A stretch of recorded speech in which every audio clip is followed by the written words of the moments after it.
Hello friends, welcome back to our class. तो कैसे हैं आप सब? मैं उम्मीद करती हूँ आप सब अच्छे होंगे और आप सबकी प्रिपरेशन अच्छे से चल ही रही होगी।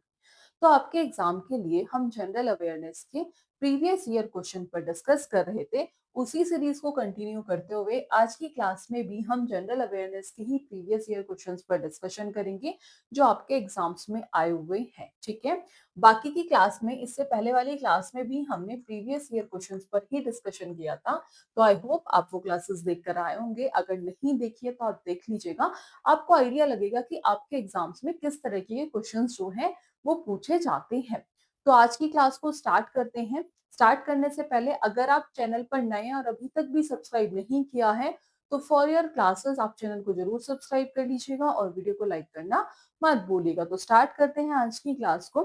लेट्स सी, जो सबसे पहला क्वेश्चन है, क्वेश्चन नंबर फर्स्ट है आपका कि according to the Indian constitution, यानी कि भारतीय संविधान के अनुसार, हु हैज द पावर, कि किसके पास पावर होती है मेंबर्स को नॉमिनेट करने की to the legislative council of state. तो वो पावर किसके पास होती है? वो होती है प्रेसिडेंट, यानी कि भारत के राष्ट्रपति के पास। ठीक है, प्रेसिडेंट ऑफ इंडिया। तो वो पावर किसके पास होती है? वो होती है भारत के राष्ट्रपति के पास। स्टेट ऑफ द गवर्नर, यानी sorry, governor of the state, यानी कि राज्य के राज्यपाल के पास भी नहीं होती है। चेयरमैन के पास भी नहीं होती है of the state legislative council, और speaker of the state legislative assembly के पास भी नहीं होती है। तो किसके पास होती है ये आपको ध्यान रखना होगा। प्रेसिडेंट ऑफ इंडिया, यानी कि भारत के राष्ट्रपति के पास होती है। तो जो फर्स्ट ऑप्शन है ये क्या हो जाएगा आपका सही आंसर। एक बार इसके एक्सप्लेनेशन और इसके कुछ इंपॉर्टेंट पॉइंट्स पर नजर मारते हैं। Legislative council, legislative council is the upper house in state, यानी कि लेजिस्लेटिव जो काउंसिल है उन राज्यों में उच्च स्थान है जहां पर क्या होता है, बाई कैमरल लेजिस्लेचर, यानी कि दो हाउसेस होते हैं। अब बात करें लेजिस्लेटिव काउंसिल को और किस नाम से जानते हैं, तो इसे हम और क्या कहते हैं, that is known as Vidhan Parishad. ये भी आपको ध्यान रखना है। जो मेंबर्स होते हैं लेजिस्लेटिव काउंसिल के, वो पार्शियली इलेक्टेड होते हैं और पार्शियली नॉमिनेटेड होते हैं। Total number of member of the legislative council वो कितने होते हैं, तो can not exceed one third, यानी कि वो विधानसभा के कुल सदस्यों की एक तिहाई से अधिक नहीं हो सकते, और can not be less than 14, यानी कि 40 से कम भी नहीं हो सकते। ठीक है, तो ये कुछ इंपॉर्टेंट पॉइंट्स है जहां से क्वेश्चंस आ सकता है। नेक्स्ट पॉइंट देख लेते हैं, गवर्नर ऑफ द स्टेट। ठीक है, गवर्नर ऑफ द स्टेट। तो इसमें जो गवर्नर होता है that is the nominal head of the state. ठीक है, ये क्या होता है, गवर्नर जो है ये किसी राज्य के क्या होते हैं, प्रमुख होते हैं, यानी कि नॉमिनल हेड होते हैं स्टेट के। किसके द्वारा अपॉइंट किए जाते हैं? प्रेसिडेंट ऑफ इंडिया के द्वारा, यानी कि जिन्हें भारत के राष्ट्रपति द्वारा क्या किया जाता है, नियुक्त किया जाता है, अपॉइंट किया जाता है। किसके द्वारा? भारत के प्रेसिडेंट के द्वारा। ठीक है जी। The governor perform important legislative function such as, कि जो राज्यपाल है वो किसी राज्य के क्या होते हैं, नॉमिनल हेड होते हैं, ये हमने देख लिया। और राज्यपाल के प्रमुख विधायी कार्य हैं, क्या क्या फंक्शंस हैं, तो पहला है सदन को बुलाना। ठीक है, दूसरा क्या है, सदन को स्थगित करना, और तीसरा है विधानसभा को भंग करना। तो ये सब क्या होते हैं, इनके फंक्शंस होते हैं। अब ये जो है आपका, बात कर रहे थे हम किसमें, फर्स्ट ऑप्शन था प्रेसिडेंट ऑफ इंडिया, यही क्या था सही आंसर, कि इनके पास क्या होती है, पावर होती है मेंबर्स को नॉमिनेट करने की to the state legislative council. अब ये किसके अंडर आता है, तो ये आता है आपका article 171 deal with the composition of the legislative council. ठीक है, ये डिफाइन करता है कि मैक्सिमम और minimum strength of the council, क्या डिफाइन करता है, maximum and minimum strength of the council, और ये एक्सप्लेन करता है कि कैसे मेंबर्स को इलेक्ट किया जाएगा और कैसे नॉमिनेटेड किया जाएगा। और ये इंश्योर करता है रिप्रेजेंटेशन फ्रॉम फील्ड लाइक जैसे कि education, science, arts and social science. तो ये भी आपको ध्यान रखना होगा। नेक्स्ट क्वेश्चन देखते हैं कि विच ऑफ द फॉलोइंग, ये आपका क्वेश्चन नंबर सेकंड है, आप नंबरिंग सही कर लीजिएगा, कि which of the following union territories in India, कि ये आपकी यूनियन टेरिटरीज गिवन है इंडिया में, बताना है कि इनमें से कौन सी यूनियन टेरिटरीज जो इंडिया में है has the highest total fertility rate? किसका ऐसा है, कौन सी यूनियन टेरिटरी है जिसका जो टोटल फर्टिलिटी रेट है वो सबसे ज्यादा होता है, किसके according? National family health survey 2019 और 21 के अकॉर्डिंग। किसके अकॉर्डिंग? 2019 टू 21 के अकॉर्डिंग। चंडीगढ़ का है, अंडमान एंड निकोबार का है, पौंडीचेरी का है, या फिर लक्षद्वीप का है? तो किसका होता है? ये होता है सबसे ज्यादा हाईएस्ट पूछा है तो वो आपका ऑफिशियल आंसर की में भी चंडीगढ़ है, तो इसमें हम चंडीगढ़ के साथ जाएंगे। तो जो फर्स्ट ऑप्शन है ये क्या हो जाएगा? सही आंसर। आगे बढ़ते हैं, नेक्स्ट क्वेश्चन है, क्वेश्चन नंबर थर्ड है आपका, the crash of the wall street exchange was the advent of which of the following world event in history?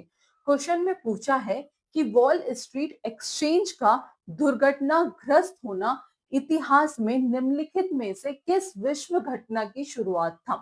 तो पहला है गुल्फ वार यानी कि खाड़ी युद्ध, दूसरा है अमेरिकन सिविल वॉर, अमेरिकी गृह युद्ध, तीसरा है आपका ग्रेट इकोनॉमिक डिप्रेशन यानी कि महामंदी, और फोर्थ ऑप्शन है ऑयल क्राइसिस यानी कि तेल संकट। तो इसका जो आंसर होगा ये हो जाएगा आपका, ये किसका मतलब क्वेश्चन में पूछा था कि निम्नलिखित में से किस विश्व घटना की शुरुआत थी, तो ये थी ग्रेट इकोनॉमिक डिप्रेशन की। जो तीसरा ऑप्शन है that is the correct answer, कि जो वर्ल्ड स्ट्रीट क्रैश ऑफ 1929, क्या था? वॉल स्ट्रीट क्रैश, ठीक है, ये हुआ कब था? ये हुआ था 1929 में, जिसे हम और क्या कहते हैं? Also known as black Tuesday भी कहते हैं। क्या कहते हैं? Also known as, also known as, जिसे हम क्या कहते हैं? जिसे हम ब्लैक ट्यूसडे भी कहते हैं। क्या कहते हैं? ब्लैक ट्यूसडे के नाम से भी जानते हैं। और जो ये क्रैश हुआ था ये कब हुआ था? ये 29 अक्टूबर, ये 29 अक्टूबर 1929 में हुआ था। कब हुआ था? 29 अक्टूबर 1929 में हुआ था। और इसमें जो है स्टॉक मार्केट जो है वो क्या हुआ था? क्रैश हुआ था। तो बेसिकली पूछा है कि इनमें से किस विश्व घटना की शुरुआत था, तो ये था ग्रेट इकोनॉमिक डिप्रेशन यानी कि क्या हुआ था? महामंदी। ठीक है, ओके, तो सी ऑप्शन है, ये क्या हो जाएगा? Correct answer. नेक्स्ट क्वेश्चन है आपका, क्वेश्चन नंबर फोर्थ है कि which of the following is a non metallic mineral? Question में पूछा है कि इनमें से कौन सा नॉन मेटेलिक मिनरल है। तो सबसे पहले नॉन मेटेलिक मिनरल की बात करने से पहले हम बात करेंगे कि मिनरल्स क्या होते हैं। तो मिनरल्स जो होते हैं वो इनऑर्गेनिक सब्सटेंस होते हैं जो नेचुरली अकर है। ठीक है, तो आप लिख सकते हैं कि जो मिनरल्स हैं वो क्या है? मिनरल्स आर यहाँ लिखते हैं, मिनरल्स जो होते हैं वो क्या होते हैं? Minerals inorganic substance that occur naturally, in organic substance क्या होते हैं? इनऑर्गेनिक सब्सटेंस होते हैं दैट अकर नेचुरली। अब इसमें भी जो होते हैं वो दो होते हैं, एक होता है मेटेलिक मिनरल और दूसरा होता है नॉन मेटेलिक मिनरल। तो सबसे पहले हम डिस्कस करेंगे मेटेलिक मिनरल और उसके बाद हम बात करेंगे नॉन मेटेलिक मिनरल और उसके एग्जाम्पल की। नॉन मेटेलिक मिनरल, अब बात करते हैं मेटेलिक मिनरल्स की। तो आपको नाम से ही समझ आ रहा होगा, मेटेलिक मिनरल्स में ये वो मिनरल्स होते हैं जिनमें जो है मेटल्स जो है वो प्रेजेंट होता है। ठीक है, जिसमें मेटल जो प्रेजेंट होता है वो कौन से होते हैं? वो मेटेलिक मिनरल्स होता है। मेटल जो प्रेजेंट होता है वो किस फॉर्म में प्रेजेंट होता है? वो रॉ फॉर्म में प्रेजेंट होता है। ठीक है जी, जैसे एग्जांपल में बात करूं, आयरन, गोल्ड, कॉपर, ये सब किसके एग्जाम्पल हैं? ये मेटेलिक मिनरल के एग्जाम्पल हैं। Silver and bauxite. उसके बाद बात करते हैं non metallic mineral. Metallic mineral जिनमें मेटल प्रेजेंट होता है और नॉन मेटेलिक मिनरल्स जिसमें जो मेटल है वो एब्सेंट होता है। मेटल जो है वो प्रेजेंट नहीं होता, मेटल नॉट प्रेजेंट। एग्जाम्पल की मैं बात करूं, जैसे कि gypsum, mica and limestone etcetera. तो ये किसके एग्जाम्पल हैं? ये है नॉन मेटेलिक मिनरल के। क्वेश्चन में पूछा है कि इनमें से कौन सा नॉन मेटेलिक मिनरल है।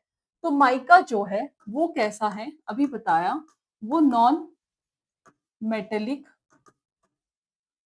मिनरल है। बॉक्साइट जो है वो मेटेलिक है, मैग्नीज मेटेलिक है, गोल्ड मेटेलिक है। तो जो ए ऑप्शन है ये क्या हो जाएगा? सही answer. Next question, question number 7 नहीं है, सॉरी, क्वेश्चन नंबर जो है आपका ये 5th है कि कंसीडर द फॉलोइंग स्टेटमेंट। ये कुछ स्टेटमेंट है regarding Bharat Ratna and identify the incorrect statement. ये कौन सी स्टेटमेंट जो है वो गलत है? तो पहला है, it is awarded in recognition of exceptional service performance of the highest order in any field of human endeavour. यानी कि ये मानव प्रयास के किसी भी क्षेत्र में सर्वोच्च स्तर की असाधारण सेवा प्रदर्शन की मान्यता में दिया जाता है। बात तो सही है। दूसरा है, ईच अवार्ड रिसीव ₹1 करोड़ की प्रत्येक पुरस्कार विजेता को 1 करोड़ रुपए मिलते हैं, तो नहीं मिलते हैं। तो जो बी ऑप्शन है यही क्या होगा? सही आंसर, क्योंकि यही स्टेटमेंट क्या है? गलत है। और जो भारत रत्न अवार्ड है वो किसके द्वारा दिया जाता है? By the president of India. ठीक है, आगे बढ़े। नेक्स्ट क्वेश्चन, क्वेश्चन नंबर आपका नेक्स्ट है कि who won the best male athlete. कि किसे बेस्ट मेल एथलीट अवार्ड मिला in the 36th national game जो गुजरात में हुए थे 2022 में। तो किसे मिला था? वो मिला था आर्यन आर्यन पंचाल को मिला था। किसे मिला था? वो मिला था आर्यन पंचाल को मिला था, जो क्या थे? स्विमर थे। जो कि क्या थे? स्विमर थे। ठीक है जी। तो ये एक ऐसे मेल एथलीट थे, बेस्ट मेल एथलीट, जिन्हें अवार्ड मिला था in the 36th national games में, जो कि गुजरात में हुए थे 2022 में। तो सजन प्रकाश नहीं, आर्यन पंचाल। तो जो बी ऑप्शन है ये क्या हुआ? सही आंसर।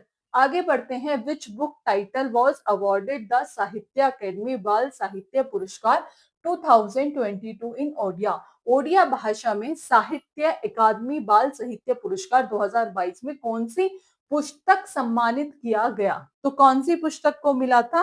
वो मिला था गापा कलिका को। तो जो ए ऑप्शन है ये क्या हो जाएगा? सही आंसर। ठीक है, इसमें जो फर्स्ट ऑप्शन है that is the correct answer. Next question है, which of the following ministry of the government of India has launched the information monitoring evaluation। Question में पूछा है कि भारत सरकार के निम्नलिखित में से किस मंत्रालय ने इंफॉर्मेशन, सूचना, मॉनिटरिंग, इवोल्यूशन और सोशल ऑडिट स्कीम जो है, योजना जो है वो शुरू की है। तो वो किसने की थी? वो की थी आपकी ministry of social justice and empowerment ने। किसने की थी? Ministry of social justice and empowerment में। तो पहला है मिनिस्ट्री ऑफ रूरल डेवलपमेंट, नहीं। ग्रामीण विकास मंत्रालय ने नहीं की थी। मिनिस्ट्री ऑफ एग्रीकल्चर यानी कि कृषि और किसान कल्याण मंत्रालय ने की थी, उसने भी नहीं की थी। मिनिस्ट्री ऑफ पंचायती राज नहीं, तो ministry of social justice and empowerment. तो डी ऑप्शन क्या हो जाएगा? सही आंसर। नेक्स्ट क्वेश्चन है आपका कि which of the following statement correctly represent. कि इनमें से कौन सी स्टेटमेंट ऐसी है जो बीटा ऑरिजिन और the middle layer of the soil को करेक्टली जो है वो रिप्रेजेंट कर रही है। तो ये क्वेश्चन नंबर 9th है आपका। तो पहला ऑप्शन है कि it is made up of small lumps of rock. कि वो क्या भी है? दरारों और दरारों वाली चट्टानों के छोटे छोटे ढलों से बनी हुई होती है, ढेलों से बनी हुई होती है। यानी कि किससे मिलकर बनी हुई है?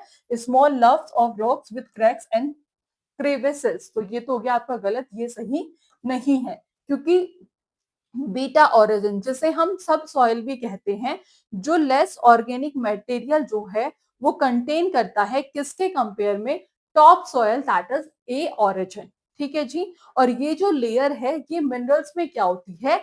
रिच होती है। ठीक है, तो इसके पास क्या होता है? मिनरल्स जो है वो ज्यादा है। ठीक है, तो इसके पास जो ह्यूमस है वो क्या होगा? कम होगा।